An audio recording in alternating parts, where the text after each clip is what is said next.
RT bayar sudah bagus. Kenapa nggak bikin satu cara yang baru? Anda tambang emas 1000 ton, 200 ton punya negara. Anda mengatakan investor nggak ada yang mau. Siapa yang bilang nggak mau? Anda cek saja. Banyak perusahaan asing di Indonesia, ada partner lokal dapat 15%, 20% kok. Kenapa itu nggak jadi jatah negara saja? Yang mau tambang silakan kasih. Semua hutang bisa dilunasin. Ya tambang yang bisa dapat uang lagi.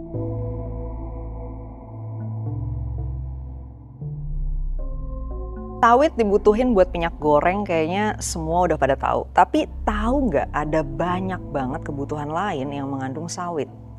Kayak misalnya margarin, sabun, sampo, bahan alat makeup, dan masih banyak lagi. Terus apakah yang butuh sawit itu cuman orang-orang Indonesia? No, orderan sawit datang bukan cuma dari sini, tapi dari berbagai negara.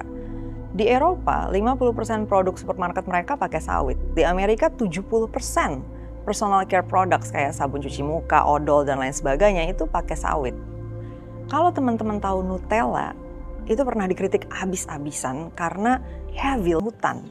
Jadi hutan-hutan dibabat, dibuka, diganti jadi kebun sawit.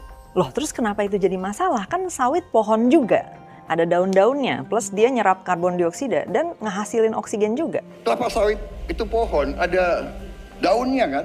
Oke, kita bahas di sini apa bedanya kebun sawit dengan hutan tropis. Pertama, struktur hutan tropis tuh punya banyak lapisan, dari ground layer, shrub, understory, hingga kanopi yang sangat beragam. Sementara perkebunan sawit cuma punya satu lapisan dominan. Jadi habitatnya nggak bervariasi. Efeknya tentu aja organismenya, binatangnya, tumbuhannya juga nggak sebervariasi hutan tropis. Keragaman yang lebih sedikit menghasilkan ekosistem yang totally different. Makanya dia nggak bisa gantiin peran pertanyaan kunci dalam bagian ini.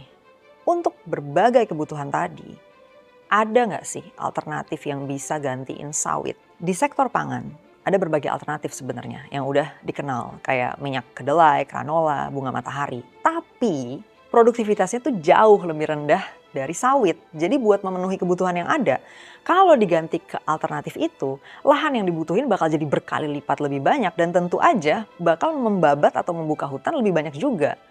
Dalam konteks ini memilih sawit justru posisi paling baik untuk diambil kalau dibandingin tadi alternatif yang tersedia. Berdasarkan temuan dalam laporan FAO Oil Crops, kita tuh bisa lihat sebenarnya seberapa efisiennya sawit dibandingin sama yang lain. Dari total lahan produksi minyak nabati, sawit tuh cuman make 10%.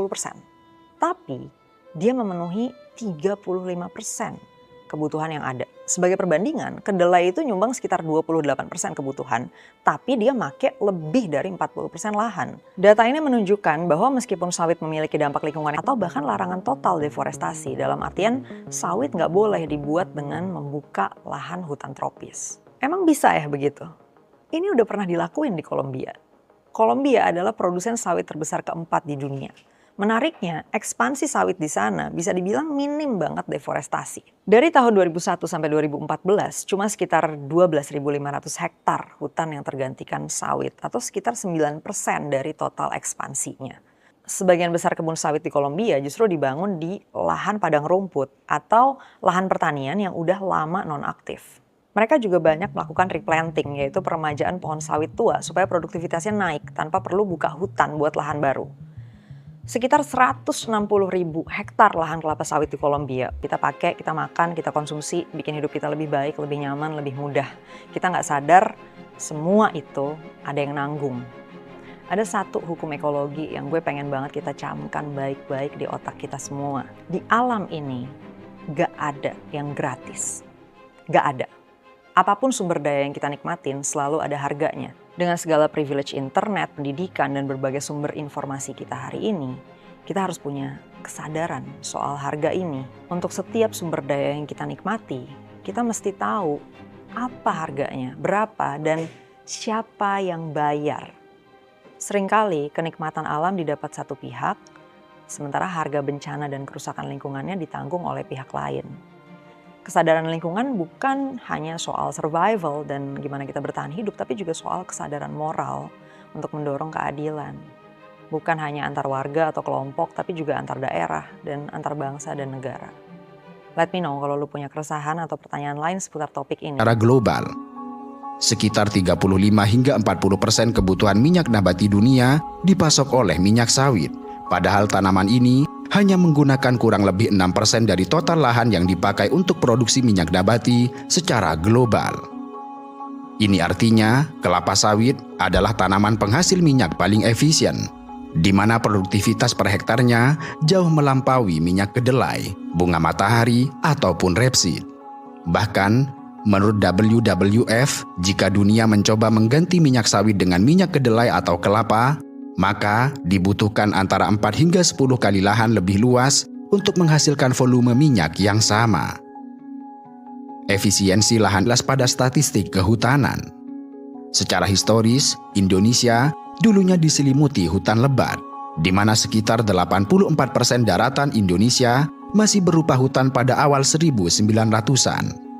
Namun, seiring berjalannya waktu, hutan-hutan tersebut terus tergerus. Hingga kini, Indonesia telah kehilangan sekitar 72% hutan aslinya. Khusus di Sumatera, situasinya tidak kalah mengenaskan.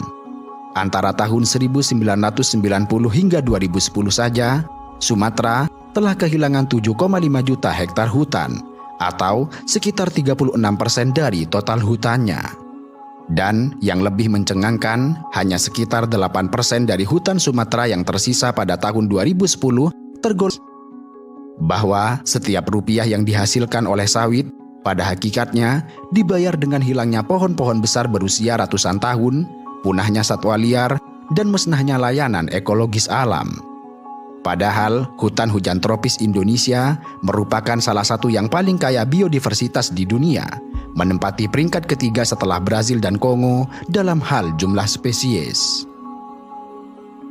Hutan Indonesia menyimpan 10% spesies tumbuhan berbunga dunia, 12% spesies mamalia, 16% reptil dan amfibi, 1.519 jenis burung, dan 25% spesies ikan dunia, di mana banyak di antaranya adalah endemik atau hanya ditemukan di Indonesia. Namun kekayaan ini tidak lagi mendapat ruang ketika hutan dialihfungsikan menjadi kebun sawit monokultur yang seragam. Bahkan pada akhir 2024, seorang pejabat tinggi negeri sempat berujar bahwa menambah perkebunan sawit tidak perlu ditakuti karena sawit adalah pohon, punya daun, mengeluarkan oksigen, serta menyerap karbon dioksida. Pernyataan seperti ini mencerminkan upaya menyamakan perkebunan sawit dengan hutan alam. Padahal sejatinya, pandangan tersebut mengabaikan perbedaan fundamental antara kebun sawit serta ekosistem hutan hujan asli. Memang benar bahwa tanaman sawit melakukan fotosintesis, tumbuh cepat, dan mengisap CO2 dari atmosfer untuk membentuk biomasa. Bahkan, ada data yang sering dikutip industri sawit bahwa secara laju tahunan per hektar, kebun sawit menyerap lebih banyak CO2 dibanding hutan alam klimaks. Namun, hal penting yang juga perlu disadari, bahwa laju penyerapan karbon tidak sama dengan kapasitas. Dan situasi kian buruk jika lahan yang dibuka adalah lahan gambut. Hutan rawa gambut menyimpan cadangan karbon raksasa di dalam tanah gambutnya. Dan ketika dialihkan menjadi kebun sawit, gambut harus dikeringkan dengan kanal sehingga tanahnya terpapar udara.